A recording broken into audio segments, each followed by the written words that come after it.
Leonardo da Vinci, Bonica czy Roz to jedna z najpopularniejszych, najbardziej znanych róż na świecie, zna je niemal każdy miłośnik róż. Dziś jesteśmy w miejscu, gdzie róże te powstały, gdzie nadal powstają nowe i wprowadzane są na rynek w tej i w dalekiej przyszłości. Za tym wszystkim stoi ogrom pracy, ludzie i doświadczenie i dzisiaj pokażemy Wam to wszystko. Jesteśmy we Francji, w jednej z największych hodowlanych firm świata, Meilland International. Zapraszamy Was bardzo serdecznie na tą wizytę.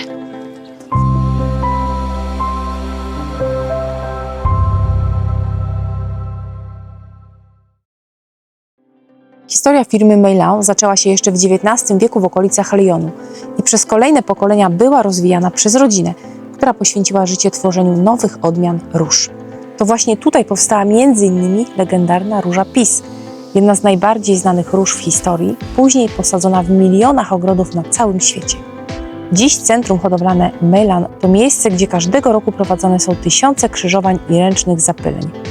Od kwietnia do lipca ręcznie zapyla się tutaj od 20 do 30 tysięcy kwiatów, a każdego roku ocenianych jest nawet 200 tysięcy siewek.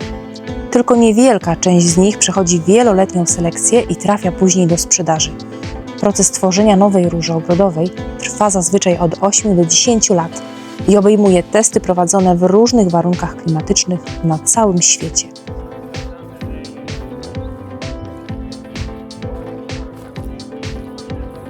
Jesteśmy na polu testowym firmy Meilland International i tutaj podejmowane są najważniejsze decyzje.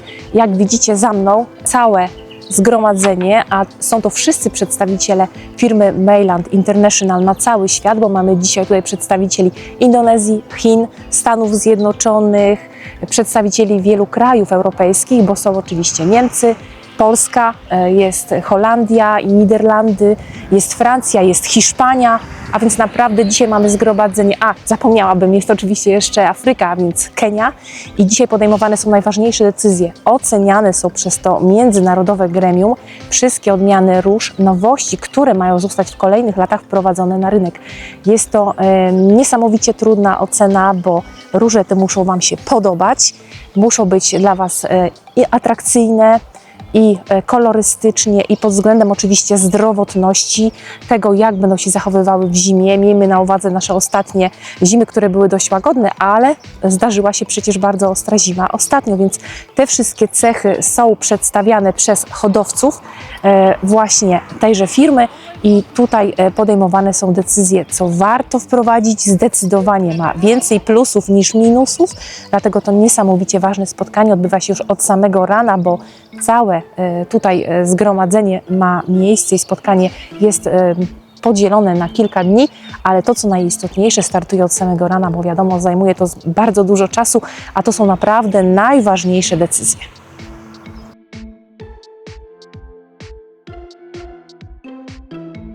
Defensive protection to then sell the right to put your name on the variety.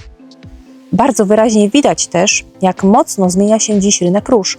Coraz większe znaczenie mają odmiany odporne, łatwe w uprawie, dobrze radzące sobie bez chemii i pasujące do współczesnych, często mniejszych ogrodów.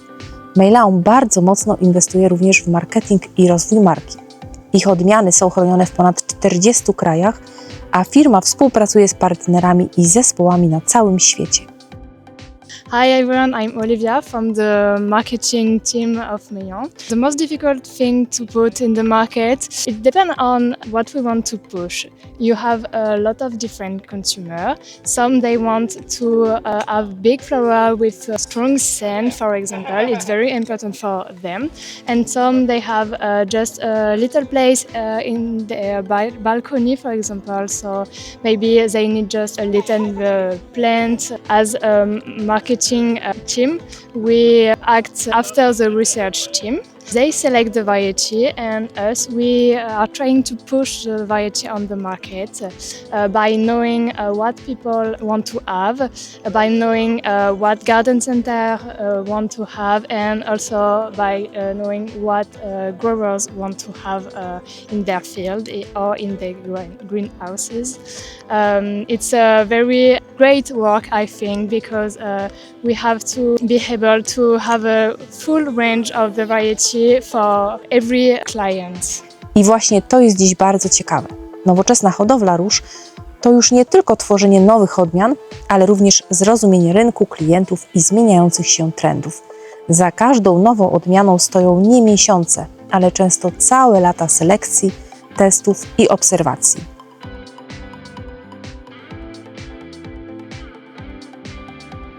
Jesteśmy teraz na kolejnym z pól, ponieważ róże są testowane przez wiele lat, nie tylko na jednym polu. Jesteśmy na drugim polu, na polu, którym widzieliście wcześniejsze nagranie, były już umieszczone odmiany tuż przed umieszczeniem je na rynku, a więc po wieloletnich badaniach, testowaniach, bo czasami to przedłuża się, jeśli coś jest niepewne, a więc jeśli nie ma takiej 100% pewności, że odmiana jest wartościowa do wpuszczenia na rynek, nie tylko z tego względu, że spełnia wszystkie wymogi, ale również od tych względów emocjonalnych, a więc odbiorcy, konsumenta, Was, tych wszystkich, którzy mają się zachwycić tą różę i ją kupić, a więc jeśli nie ma tej pewności, róża docelowo nie trafia na to pole tuż przed zamieszczeniem na rynku, a tutaj jesteśmy na polu, gdzie odbywają się pierwsze testy. Tutaj właśnie wiele lat testujemy te wszystkie odmiany i od tego, jak róże będą odebrane i jak przejdą testy tutaj, zależy, czy trafią potem właśnie na to kolejne pole, a więc już do takiej pełnej akceptacji tuż przed wprowadzeniem na rynek. Więc jak widzicie, ten proces jest naprawdę wieloletni, nie odbywa się to wszystko tak hip-hop, ale trwa wiele lat od stworzenia takiej jednej odmiany.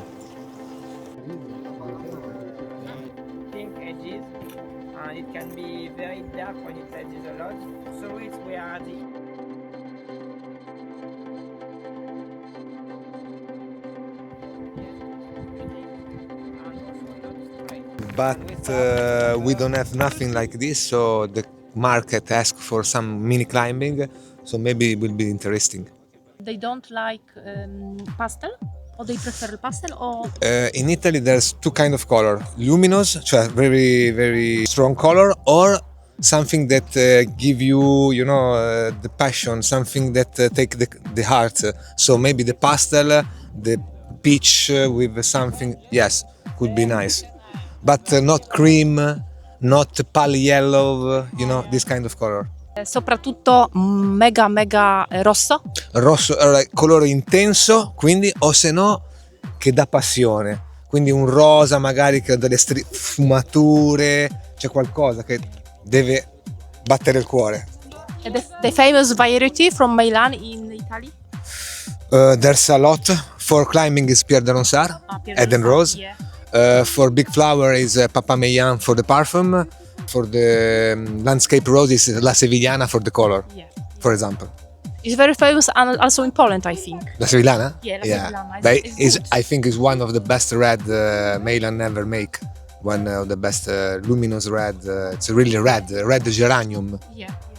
And this is used for the landscape, for the city? Yes, in Italy there's a lot of Sevillana around the streets, and in the 90s everything was Sevillana.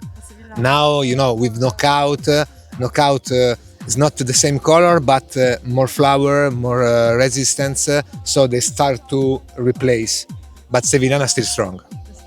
What do you think about drift? Drift is a nice concept because the gardens are always too small, so we need something to put it, but they don't take a lot of place. So drift was perfect, always in blooming. You can take in pot, you can put on the ground. So it's nice product. Nice product. Okay, thank you. Welcome. To, co widzimy dziś na tych polach, nie trafi do sprzedaży za miesiąc czy dwa. W przypadku róż ogrodowych od pierwszego krzyżowania do wprowadzenia odmiany na rynek mija często nawet 8 lub 10 lat. Oznacza to, że hodowca musi przewidzieć, czego będą chcieli klienci niemal dekadę wcześniej. In Poland we have very cold, in Africa is very hot. Yes. Is some problem for the roses in Africa? No, Kenya is one of the ideal places to grow roses because the climate is very stable. So the temperatures at night they vary from, let's say, somewhere 8 to 15 degrees. During the day they vary somewhere, depending exactly where you are, from sort of 20 to 25 on average.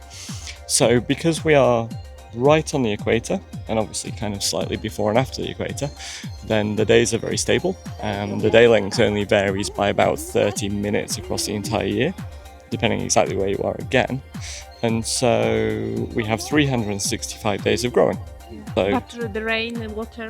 rain, so everything is grown in plastic greenhouses. And so rain is a problem from the point of view of certain specific diseases. Botrytis, downy mildew are kind of the main two which we see with rain. And those can be quite economically damaging to growers.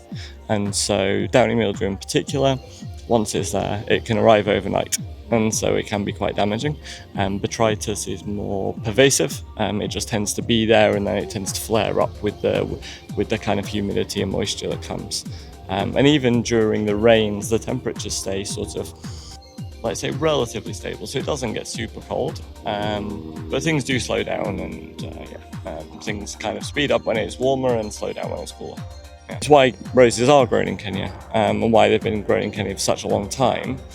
Because out of all the rose growing regions across the world, we probably have the most stable climate.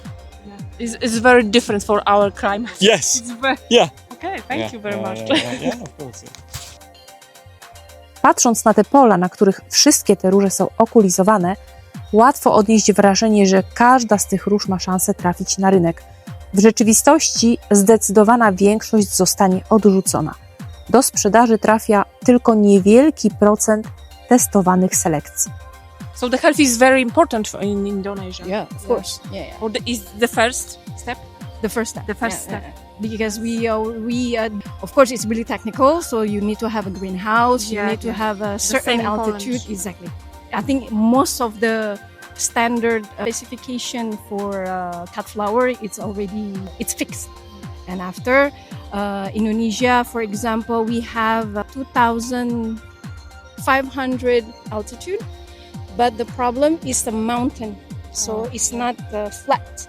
So how are we going to do that? They have to try it. But what prefer the Indonesian people? What roses they prefer? Big, small? As a cut flower? Yeah. Cut flower is more big. Because usually they use their end user is a wedding, for reception, occasion. But for the garden, that's what we're trying to see right now. It's new for it's new. It's new, and they're really new interested. Yeah, they because actually the first step that we did, it was because there's a lot of rose lovers from the internet that is trying to contact with us. And then after I came with Matthias, and then we gathered several farmers who are interested with the Meilland varieties. And then we said, like, if you want, we can send some varieties, and then you make a try to see. It's really the first step that we did. And they're like, but yeah, sure, why not? Because they're afraid we are a big company. They think that we are a huge company. We're human also. So, and plus we deal with plants, so something living. It's not something material that you produce depends on the quantity. It's a question of climate. You have to try it. So I said, there's nothing else that we can bring you some flowers. I mean, some varieties, but after, if you just sell it like that, we don't know if it's gonna work or not. It's gonna waste your time. It's gonna cost you too much, and there's no result. So I think the best is we send you some varieties every year. A try. Yeah. And then after they're like, yeah, you're right. Actually, now it's the third year, and we found some variety that actually works. So Thank you very much. You're welcome. Róża może doskonale wyglądać we Francji, a słabo radzić sobie w Polsce, Niemczech czy USA. Dlatego najlepsze odmiany są testowane w różnych warunkach klimatycznych na całym świecie. The good selection is very important. Right now, the most important thing is pest and disease resistance, but fragrance is really going high. If you don't have fragrance, you're not gonna sell a lot of the roses, unless it's a landscape rose. But everything else, fragrance has to be very, very good. The first, or disease or fragrance in use?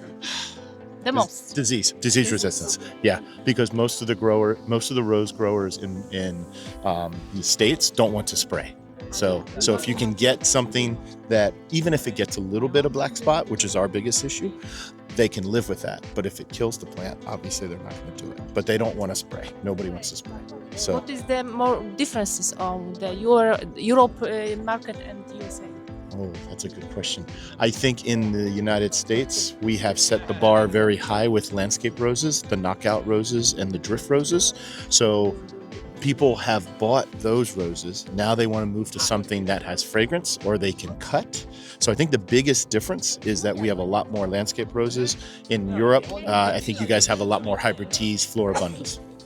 And now they buy from traditional garden centers or in So the largest seller of plants in the United States are the box stores. So Home Depot, Lowe's, and Walmart, they sell way more than any garden centers combined.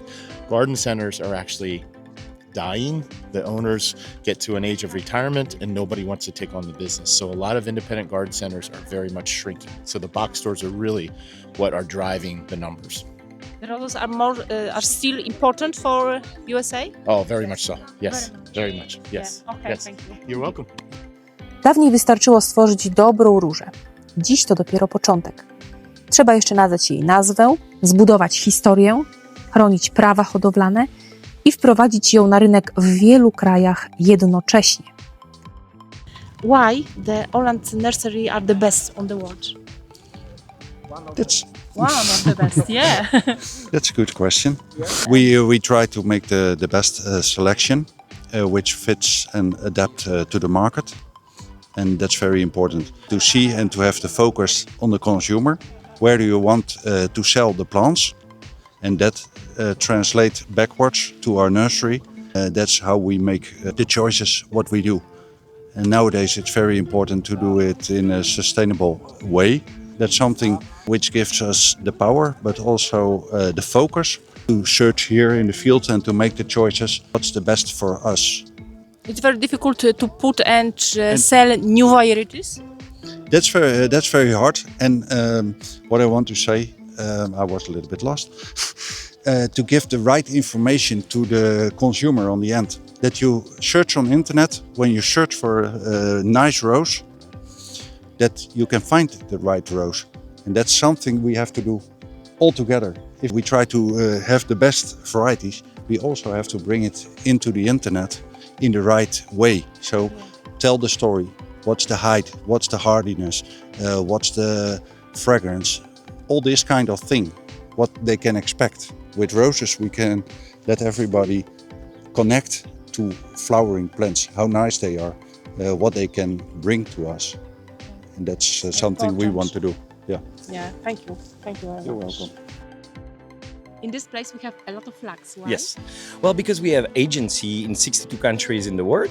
So whenever a client or an agent come from anywhere in the world, we put their flag. So the first flag is the French flag, because that's where we are. And then we had the Spanish, the Italian, and all the other flag, including Japan, China, and all that. For sure, the Polish flag is there. Yeah. And so, well, because we are receiving you.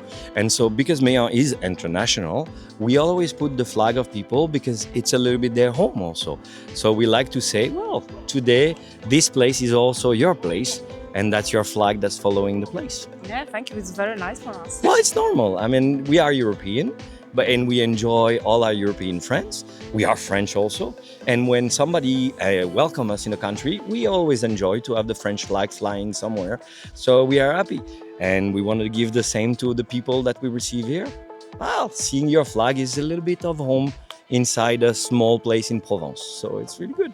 Yeah. And your customers are the whole world. Yes, exactly. 62 countries in total that we work directly, and then there's some smaller countries that are more complex because there's no law about the plants and all that.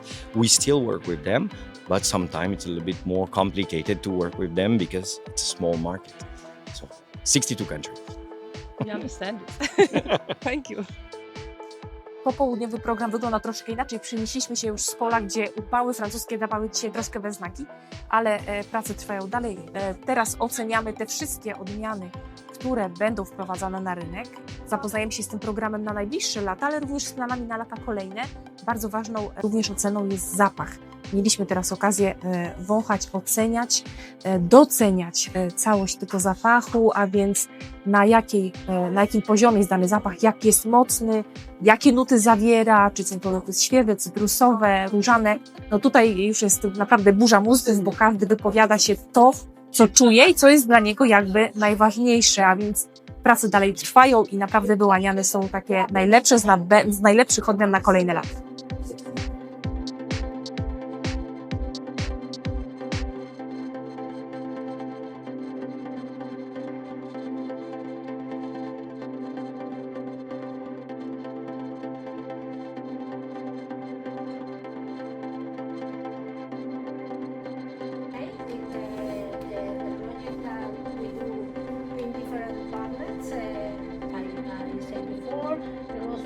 I explained how to produce the plants. What's impressive with the orchard in Valencia